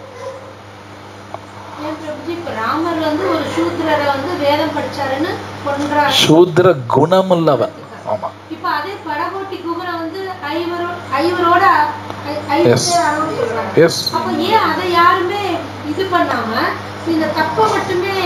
அது ஏன் அது நான் பாகவத்துல ஒண்ணு கொடுப்பாங்க, ஹம்சா.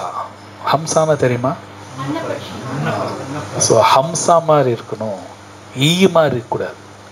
ஈ பாருங்க, அந்த புண்ணு எங்க இருக்கோ அங்க வந்துதான் ஜனங்க அப்படி இருக்காங்க. ஹம்சா மாதிரி இருக்கணும். பாகவத்துல ஒரு ஸ்லோகா இருக்கு. ஸோ நாம சொல்லும்போது நாம ஹம்சாவா மாறுவோம், த பெஸ்ட் மட்டும் எடுப்போம். ஸோ இது நிறைய பேர் புரியாது. ஆக்சுவலி ராமருக்கு பார்ஷியாலிட்டி எல்லாம் கிடையாது. ராமர் எல்லாத்துட்டும் ஒரே மாதிரி தான் இருந்தார். அந்த சூத்ரான இவங்க வேற மாதிரி புரிஞ்சிருக்காங்க. சூத்ர குணம் இருக்கிறவன் வேதம் படிக்க கூடாது, டேஞ்சரஸ். நான் உண்மையை சொல்றேன், என்னோட ஸ்டூடெண்ட்ஸ் எல்லாம் டாக்டர் தான் படிக்கிறாங்க. உண்மையை சொல்றேன், 10% கூட தேர மாட்டாங்க. டாக்டர் படிக்கலாக்கி கிடையாது, 10% கூட கிடையாது. டாக்டர் படிக்கலாக்கி கிடையாது அவங்க. ஆனா நாங்க டாக்டர் ஆக்குறோம். வருஷம் வருஷம் ஒரு 80-90 கொலைகாரனை வெளியே அனுப்புறோம். உண்மையை சொல்றேன், ஓப்பனா சொல்றேன், பயம்லாம் கிடையாது. இதுதான் உண்மை. எங்களுக்கு தெரியும் டாக்டர் படிக்க அவன் லாக்கி கிடையாது. ஆனா பணம் கொடுக்கறனால அறிவு கொடுக்குறோம், டிகிரி கொடுக்குறோம். இந்த உலகம் பூரா நடக்குது. அவன் வந்து எல்லாத்தையும் கொல்லுவான். இது நடந்துட்டு இருக்கு. சும்மா இது தப்பு தான். இது இந்த சிஸ்டமே தப்பு. இது நம்ம போய் நீங்க மாற்ற முடியுமானா முடியாது. இது கை மீறி போயிடுச்சு இந்த சிஸ்டம். ஒரே வழி, நாம சொல்லி நான் தப்பிச்சுக்கிறேன், அவ்வளவுதான், வேற வழி இல்லை. இதுதான் உண்மை. ஸோ இது ஒன்றும் பண்ண என்ன பண்றது? ஓகே. ஸோ வேற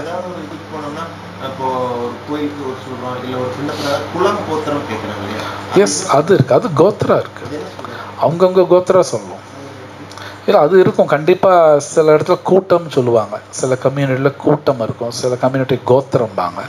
அது சொல்லணும். இல்லை இல்லை, அது எல்லாத்துக்கும் இருக்கும், எல்லாத்துக்கும் இருக்கும். அதாவது சில பேர் கோத்திரம்பாங்க, சில பேர் கூட்டம் சொல்லுவாங்க. ரெண்டும் ஒன்று தான். அது ரெண்டும் அந்த லீனியேஜ் அது பரத்வாஜ் கோத்திரம், அந்த மாதிரி சில கோத்திரம் இருக்கும். அந்த ஃபேமிலி லீனியேஜ் வெரி இம்பார்ட்டன்ட். ஏன்னா மேரேஜுக்கு அது வேணும். மேரேஜுக்கு அந்த லீனியேஜ் பார்த்தாங்க. இன்னைக்கு அது பார்க்கறது இல்லை. அதனால பல பிரச்சனைகள் அவங்க சந்திப்பாங்க. அண்ணன் தங்கச்சி கல்யாணம் பண்ணுவாங்க, அது தெரிஞ்சோ தெரியாமலோ அது நடக்கும். இப்போ நடந்துட்டு இருக்கு. அது கோத்திரம்ங்கிறது இம்பார்ட்டன்ட். கூட்டம், கோத்திரம், கோவிலெல்லாம் இருக்கும். இதுல என்ன ஆச்சரியம்னா, எப்படி ஒரு காலத்துல இது எழுதி வச்சாங்கன்னு தெரியல. அதுதான் ஆச்சரியம். இந்த கூட்டமெல்லாம் பங்காளி அந்த அடிப்படை அவங்க எழுதுனாங்க எனக்கு என்னைக்கும் தெரியல. ஆச்சரியம் தான் எனக்கு. அது ஆச்சரியமா இருக்கு, எப்படி எழுதுனாங்கன்னு தெரியல. அப்போ எவ்வளோ அறிவாளி இருந்திருக்காங்க. கரெக்டாக இந்த கூட்டமெல்லாம் இந்த கூட்டத்தில் கல்யாணம் பண்ணலாம், இது இவங்க பண்ணக்கூடாது, எப்படி அது டிஃபைன் பண்ணியிருக்காங்க. அது ஆச்சரியம் தான். அது சும்மாலாம் அது எடுத்துக்க முடியாது. Like very intelligent people. So வேற ஏதாவது இருக்கா இன்னைக்கு? 16வது ஸ்லோகத்தில் ஒரு வார்த்தை இருக்கு, அதை பொருளுரையில் மனக்கற்பனையால் தர்மத்தையோ தன்னுணர்வையோ எவரால் உறுதியாக உணர முடியாதுன்னு சொல்லுவாங்க. ஆமாம். இப்போ இந்த இமேஜினேஷன் தேவைப்படுது. இப்போ நீங்கள் வந்து ஸ்டோரிஸ் எல்லாம் சொல்கிறீங்க. இதுக்கு முன்னே கபிலர் இருந்தார், பிரகலாத் இருந்தார், என்ன சொல்கிறோம். இதெல்லாம் நான் நீங்கள் சொல்ல நான் இமேஜினேஷன் பண்ணாதான் அவங்க செஞ்சது எனக்கு வருது. இப்போ மனக்கற்பனையால் புரிஞ்சு இங்கே சொல்கிற மனக்கற்பனைங்கிறது இப்போ உதாரணத்துக்கு இன்னும் அந்த மனக்கற்பனை இல்லை. இப்போ நம்ம இந்தியன் சட்டம் வந்து மனக்கற்பனையால் எழுதின சட்டம் தான். அதனால்தான் இத்தனை பிரச்சனை வருது. மனக்கற்பனால் எழுதின சட்டம்னால தான் கொலைகாரன் தப்பிச்சுட்டு வெளியே போகிறான். இது நீங்கள் வேதம் கொடுத்தது பார்த்தீங்கன்னு வைங்க, நீங்கள் ஒன்ஸ் கொலை பண்ண அவனை முடிச்சிருங்கிறாங்க வேதத்தில். ஸோ மனக்கற்பனைனா நானாக உட்காந்து இது சரி இது தப்புன்னு நான் எழுதக்கூடாது. அதுதான் அங்கே மீனிங். இமேஜினேஷன் வேற, இது வேற. இப்போ நம்ம நாட்டு சட்டமெல்லாம் வந்து இவங்களா நினச்சி உட்காந்து எழுதிட்டாங்க. அப்படி பண்ணக்கூடாது. அதுதான் அவர் படித்தார், தர்மம் து சாக்ஷாத் பகவத் பிரணீதம்னு ஒரு வார்த்தை படித்தார். பகவானால் தான் தர்மமே கொடுக்க முடியும், மனுஷனால் கொடுக்க முடியாது, கொடுக்கவே முடியாது நம்மளால. நான் என்ன பண்ணணும்னா என்ன சொன்னாங்களோ அப்படியே எடுத்துக்கணும், அவ்வளோதான். அதை நான் மறுபடியும் உட்காந்து யோசிக்க வேண்டிய அவசியம் இல்லை. கொடுக்குறாங்களா ஏற்றுட்டு. ஸோ கபில இருக்காருன்னு அவங்களாம் இருக்காங்க, அவ்வளோதான் உண்மை. அது நான் மறுபடியும் மனக்கற்பனை பண்ண உண்மை. அவங்கெல்லாம் இருக்காங்க, அவங்க கொடுத்துருக்காங்களோ அப்படியே எடுத்துகிட்டு போயிடணும். ஸோ இங்கே மனக்கற்பனை வந்து நமக்கு ஒரு பெரிய வியாதி. நம்ம எல்லாத்துக்கும் அந்த பிரச்சனை இருக்குது. பகவான் நாம சொல்ல சொல்ல சொல்லத்தான் மனக்கற்பனைலேருந்து வெளியே வருவோம். மனக்கற்பனை தேவைப்படுதே அப்படிங்கிறது தேவைப்படாது. ஆக்சுவலி அந்த வடிவத்தை படிக்கிற போது அது நம்ம கற்பனை பண்ணணும் அவசியம் இல்லை. ஆக்சுவலி ஸ்பீக்கிங் அது நமக்கு அது வேற இது வேற. டிரான்ஸ்லேஷன் சொல்றது வேற இது வேற. இங்க வந்து பக்குவமற்ற மனக்கற்பனையால் யாரும் தர்மத்தின் கொள்கைகளை புதிதாக உண்டு பண்ண முடியாது. பக்குவமற்ற மனக்கற்பனையால். ஸோ இது சித்த பிரக்னா செகண்ட் சாப்டர்லையும் கிருஷ்ணர் சொல்றாரு, இது சரி இது தப்புன்னு மனுஷனால சொல்லவே முடியாது, கிருஷ்ணா தான் சொல்லும். அதனால இந்த ஸ்லோகத்தில் வருது இல்லையா, அடுத்த ஸ்லோகத்தை சொல்றார், எது கர்மா எது கர்மான்னு ரொம்ப கஷ்டங்கிறார். ஸோ ஒருத்தர் பகவத்கீதா பாகவதம் படிக்கலைன்னா இது உண்மை, அவன் தப்பு பண்ணியே தீரணும், தப்பு பண்ணியே தீரணும், வேற வழி இல்லை. எது தர்மம் எது அதர்மம் சொல்ல முடியாது. வேற ஏதாவது கேள்வி இருக்குல்ல?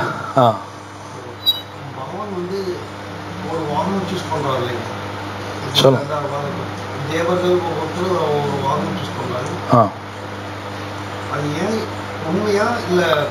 உண்மை உண்மை 100% உண்மை. கற்பனையெல்லாம் கிடையாது. எப்படி கற்பனைன்னு சொல்றாங்க? யாரா எப்படி கற்பனைன்னு சொல்றீங்க?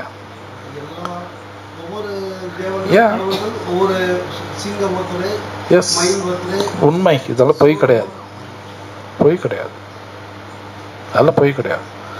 எஸ், அவங்களோட வாகனம் அது.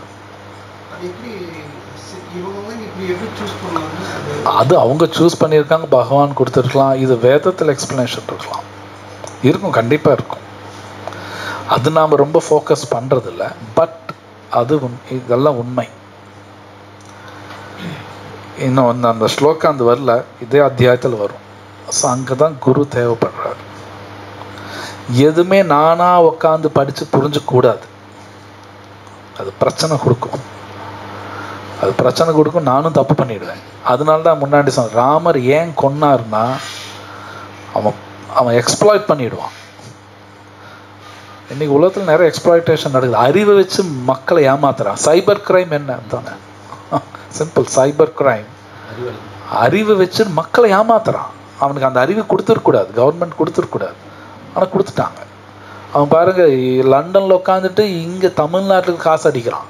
நடந்திருக்கு. லண்டனில் உட்காந்துட்டு தமிழ்நாட்டில் ஒரு காசெல்லாம் எடுக்கிறான்னா என்ன அறிவு இருக்கணும். ஆனால் தப்பான ஆளுக்கு அறிவு கொடுத்துருச்சு, கொடுத்துருக்கூடாது. ஸோ ராமர் பண்ணது அதுதான், இது டேஞ்சரஸ். அது ஆமாம். ஹரே கிருஷ்ணா.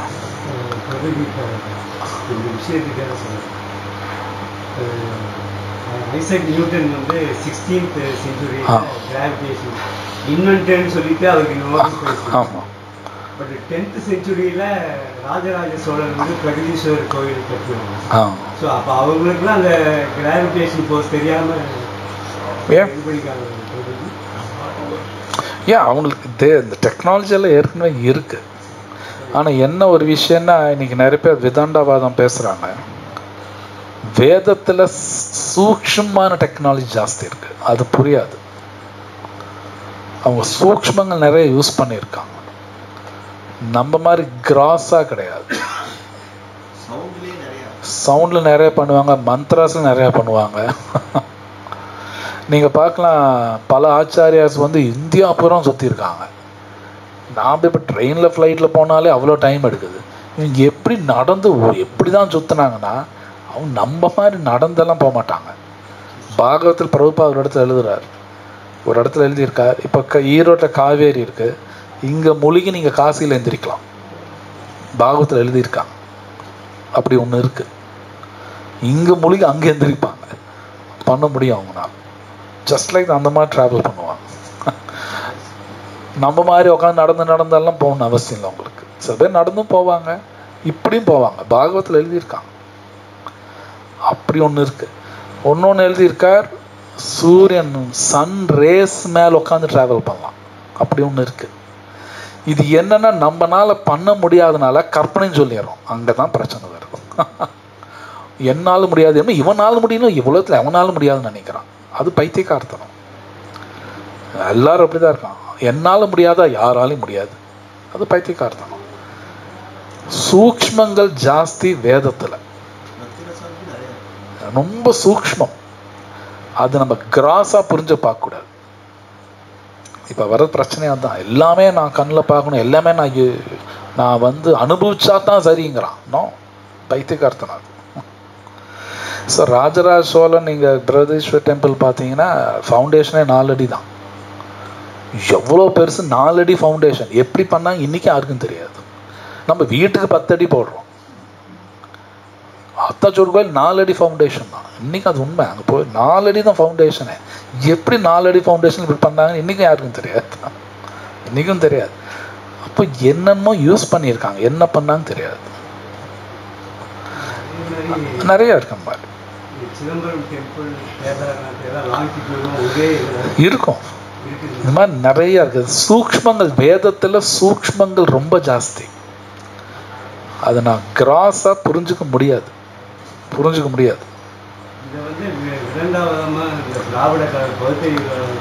அது வந்து அவங்க ஏதோ பேசிட்டு இருப்பாங்க, அது நம்ம கண்டுக்கணும்னு அவசியம் இல்லை. அவங்க பைத்தியக்காரங்க ஏதோ பேசிட்டு இருப்பாங்க. அது எல்லா காலத்திலும் இருப்பான். கிருஷ்ணர் காலத்தில் இருந்திருக்காங்க, நரசிம்மர் இருக்கும்போதும் இருந்திருக்காங்க. அது ஒரு செக்ட் ஆஃப் பீப்புள் எப்பவுமே இருந்துட்டு தான் இருப்பாங்க. அது நம்ம ஒன்றும் பண்ண முடியாது. என்ன நான் காப்பாற்றிக்கணும் அட்லீஸ்ட். அது எல்லா இடத்துலையும் இருப்பாங்க. அது எல்லா இடத்துலையும் ஒன்றும் பண்ண முடியாது. கிருஷ்ணர் இருக்கும்போது சிசுபாலன் இருந்தா அப்படி. அது மாதிரி எல்லாரும் அது எல்லா காலத்திலும் இருப்பாங்க. அத்தீஸ்ட்டுங்கிறவங்க எப்பவுமே இருப்பாங்க. கலியுகத்தில் ஜாஸ்தி இருப்பாங்க, அவ்வளோதான். அந்த ப்ரொபோர்ஷன் ஜாஸ்தி இருக்கும். பட் சத்தியுகத்திலே இருந்தாங்க.